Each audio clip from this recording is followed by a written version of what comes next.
성도 여러분 반갑습니다. 오늘 어떻게 지내셨습니까? 매 순간순간 우리 주님이 함께 하시는 그 능력을 힘입어서 믿음으로 승리한 오늘 하루가 된 줄로 믿습니다. 이 시간 우리가 함께 은혜를 나눌 본문 말씀 갈라디아서 6장 1절부터 5절까지에 있는 말씀입니다. 갈라디아서 6장 1절부터 5절까지에 있는 말씀 봉독합니다. 형제들아, 사람이 만일 무슨 범죄한 일이 드러나거든 신령한 너희는 온유한 심령으로 그러한 자를 바로잡고 너 자신을 살펴보아 너도 시험을 받을까 두려워하라.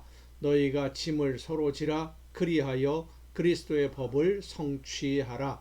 만일 누가 아무것도 되지 못하고 된 줄로 생각하면 스스로 속임이라. 각각 자기의 일을 살피라. 그리하면 자랑할 것이 자기에게는 있어도 남에게는 있지 아니하리니 각각 자기의 짐을 질 것이라. 아멘.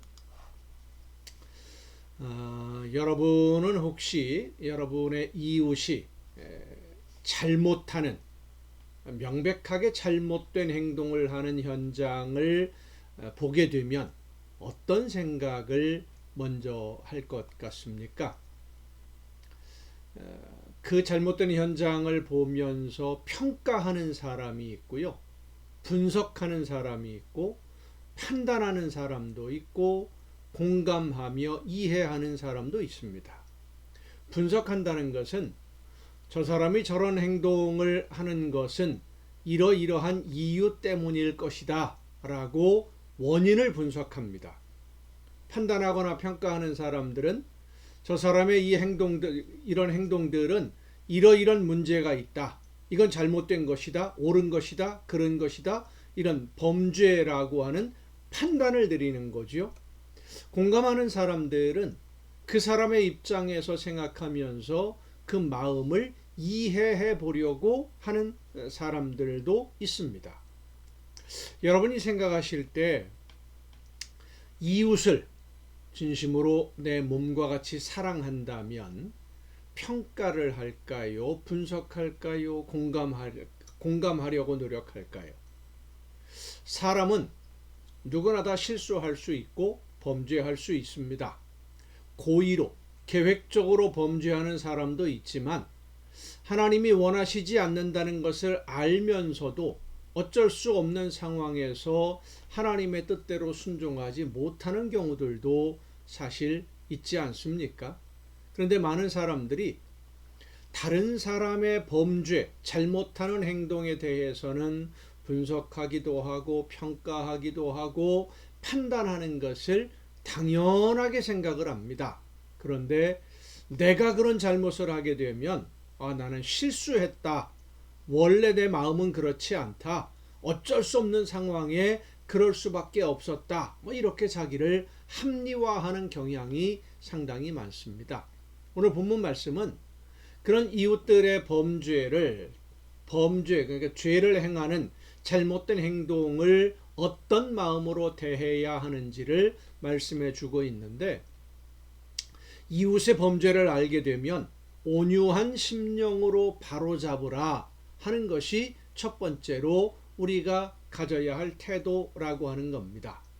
이 온유하다라고 하는 말은 헬러 프라우테스라고 하는 단어를 쓰는데, 이 말이 갖고 있는 의미는 뭐냐면 강한 힘이 있는데 그 힘을 마음대로 사용하지 않고 절제하고 통제해서 적절하게 사용하는 것, 그게 바로 프라우테스, 온유라는 말이에요. 예를 들자면 야생마 있지 않습니까? 들판을 뛰어달리는 그 말, 아주 힘이 좋지요. 이 야생마가 훈련을 받아서 그 힘을 적절하게 사람을 등에 태우고 달리는데 적절하게 활용하게 되는 그런 상태, 그러니까 훈련되고 절제가 되고 통제가 되는. 그래서 성경에서 말하는 온유함이라고 하는 것은 부드럽고 절제된 겸손한 태도를 의미하는 그런 의미로 사용이 됩니다. 그래서 하나님 앞에서 겸손하게 자신을 낮추고 사람들을 대할 때 힘이 있지만 내가 강하다라는 것을 드러내지 아니하고 부드럽게 대하는 것을 온유함이라고 말합니다. 힘이 없거나 약한 것이 아니라 강해요. 힘도 있어요. 그런데도 스스로를 절제하고 통제를 하면서 겸손하게 부드러운 모습으로 행하는 것이 바로 온유함입니다. 이 온유함으로 이웃의 잘못을 바로잡으라 라고 하는 것은 내가 힘이 없으면 이웃을 바로잡으려다가 오히려 그들에게 휘말릴 수도 있기 때문입니다. 그러니까 신앙의 차원으로 본다면 내가 믿음으로 든든히 바로 서 있지 못하면 올바르지 않은 믿음, 특히 갈라디아 지역처럼 할례를 받고 율법을 지켜야 구원을 받는다고 가르치는 그런 옳지 않은 가르침에 가르침을 따르고 있는 사람들을 설득하러 갔다가 그 사람들의 주장에 오히려 설득당해서 그쪽 방향으로 따라가게 되는 경우도 있을 수 있다는 겁니다. 내가 힘이 없으면. 요즘으로 말한다면 다단계에 빠진 친구 구하러 갔다가 자기도 다단계에 빠져들어가는 그런 경우와 같은 거예요. 이단이나 사이비 종교에 빠진 친구, 가족을 구한다고 그들을 데리고 나온다고 만나러 갔다가 오히려 그들에게 설득당해서 그런 집단에 빠져들어가는 경우도 많이 있습니다.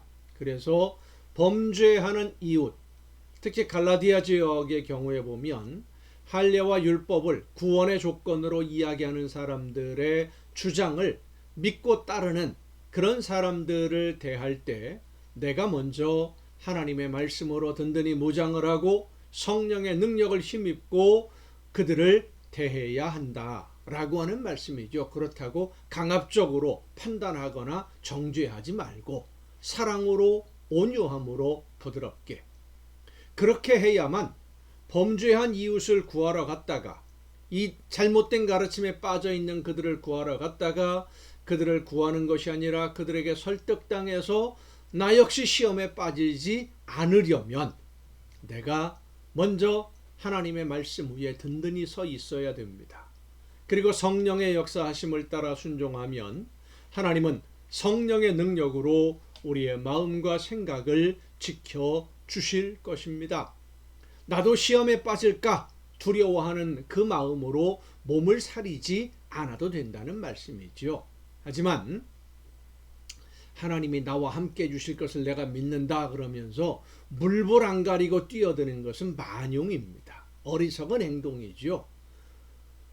말씀과 기도로 영적인 힘을 기르고 그 힘을 온유함으로 사용함으로써 하나님이 기뻐하시는 모든 일들을 이루어가되 사랑으로 우리의 모든 이웃들을 품어 안을 수 있는 여러분 모두가 될 수 있기를 간절히 바랍니다. 기도하시겠습니다.